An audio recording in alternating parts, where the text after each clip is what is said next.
नमस्कार, मैं हूं आपके साथ अनुष्का और आप देख रहे हैं बिहारी तक। राजद के वरिष्ठ नेता और लोक लेखा समिति के सभापति विधायक भाई वीरेंद्र ने बिहार में शराबबंदी को लेकर नीतीश सरकार पर निशाना साधा है। उन्होंने कहा कि शराबबंदी का कानून पूरी तरह विफल साबित हुआ और इस कानून के नाम पर राज्य में भ्रष्टाचार और अव्यवस्था फैल रही है।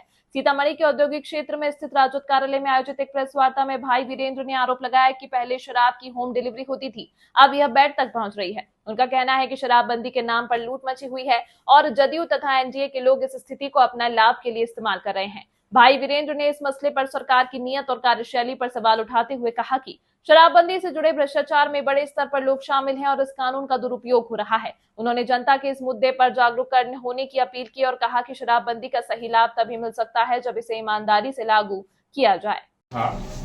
चूंकि लोक लेखा समिति के हम सभापति की हैसियत से 10 जिलों का कार्यक्रम था, सरकारी कार्यक्रम है, और चूंकि पार्टी मैन भी हैं, पार्टी का भी काम हमको करना है, तो जिस जिले में जाते हैं पार्टी के कार्यक्रम और कार्यक्रम के बारे में लोगों को बताने का काम करते हैं।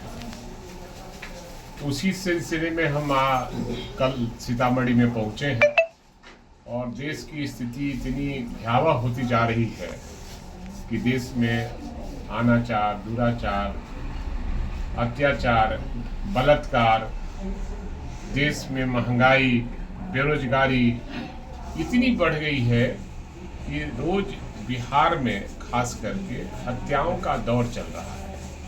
कोई ऐसा दिन नहीं है जिस दिन हत्या नहीं हो रही है। नीतीश बाबू को केवल मुख्यमंत्री पद चाहिए, इनको जनता के भलाई की से उम्मीद नहीं है। चाहे वो शराबबंदी का मामला हो, हम उस दिन गवाह हैं। हम लोग जब शराबबंदी का मामला चल रहा था, शराब बंद करने के लिए मामला चल रहा था, तो हम भी उनके साथ थे। ज्वाइंट हम लोगों ने बंद कराने का काम किया, लेकिन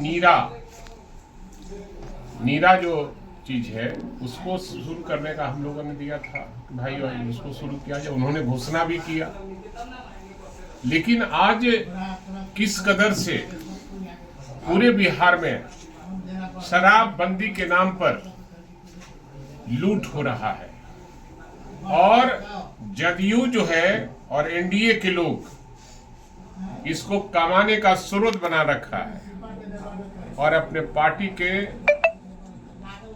खाते में पैसा उनका जा रहा है। शराब माफियाओं का मिली भगत है उन लोगों से, और बिहार में केवल कागज पर बंद है, लेकिन इन लोगों की मदद से, सरकार की मदद से शराब माफियाओं का बोलबाला है। आज पूरे बिहार में, चाहे वो सिवान की स्थिति हो, छपरा की स्थिति हो, मुजफ्फरपुर की हो, कई जिलों की ऐसी घटनाएं घटी है जो सैकड़ों से ज्यादा लोगों की मौत हो गई है, आंख भी गई है जहरीले शराब पीने से। लेकिन सरकार टुकुर टुकुर देख रही है और न कोई कार्रवाई कर रही है। सरकार तो ये कहती है कि मरने वाला मरने दीजिए भाई, शराब पिया है तो मरबे करेगा। ये कौन भाषा भाई? आप मुख्यमंत्री है बिहार के, और बिहार के मुख्यमंत्री को इस तरह का भाषा का प्रयोग नहीं करना चाहिए। जनता मालिक होती है और जनता आपको तो चुनाव लड़े नहीं। आप लड़े 80 में चुनाव जीते, 85 में चुनाव जीते, 80 में नहीं जीते, 77 और 80 में तो आप चुनाव जीते नहीं। आप 85 में चुनाव जीते और 89 में एमपी बन गए। उसके बाद एक आध बार एमपी बने, उसके बाद आप विधान परिषद राज्यसभा में जाते रहते रहे। जनता को मर्म को आप जानते नहीं हैं। और हमारी पार्टी चाहती थी कि शराबबंदी पूर्ण रूपेण हो। आज जो स्मैक का कारोबार चल रहा है, ये सरकार के देखरेख में चल रहा है। आज नौजवानों की उम्र जो है 25 से 30 साल हो गई है। स्मैक आप जहां जाइए चौक चौराहे पर स्मैक बिक रहा है। आखिर ये पुलिस का क्या कर रही है? सरकार क्या कर रही है? और हमको लगता है कि सरकार की मिली भगत से और सरकार के माननीय मुख्यमंत्री के आजू बाजू बैठने वाले लोग ये सब शराब पीते हैं। आखिर शराब आता कहां से है? ये प्रदेश से, दूसरे प्रदेश से भी आते हैं, झारखंड से आता है, उत्तर प्रदेश से आता है, छत्तीसगढ़ से भी आता है, मध्य प्रदेश से भी आता है, बगल नेपाल जो देश है उससे भी माल सप्लाई यहाँ आता है और धड़ल्ले से बिक्री हो रही है। सरकार नहीं देख रही है।